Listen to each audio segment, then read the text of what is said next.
તો આજે આપણે બનાવીશું ચૂરમાના લાડુ. તેમાં થોડું પહેલા ઘી એડ કરીશું,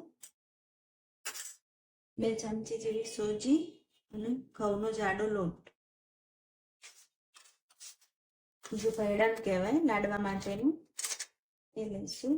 પછી એને ઘી નાખીને બરાબર આવી રીતે મોઈ દેવાનો લોટને.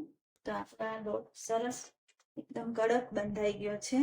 તો હવે એને આપણે મુઠિયા કરી લઈશું.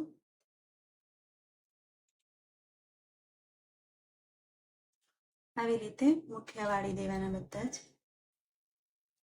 તો તેલ ગરમ થઈ ગયું છે, તો આપણે બધા જ મુઠિયા તેલમાં તળી લઈશું પહેલા. હવે આપણા મુઠિયા તળીને રેડી થઈ ગયા છે. આવા ગોલ્ડન કલરના તળી દેવાના. તો મુઠિયા તળીને થોડી વાર ઠંડા થવા દીધા. હવે આપણે એને મિક્સર જારમાં પીસી લઈશું. પીસી લેવાનું. તો આપણું આ મુઠિયા સરસ દળાઈને રેડી થઈ ગયા છે.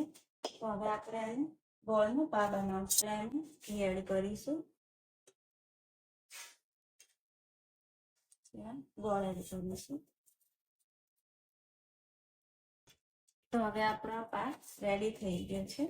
તો આપણે એમાં રેડી કરી દઈશું દળેલા મુઠિયા. તો આપણે એને આની રીતે બીબામાં ભરીને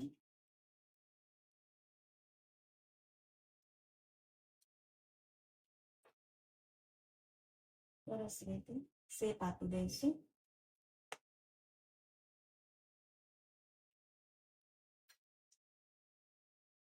અંદર આપણે ઉપર થોડી ખસખસ એડ કરી છે.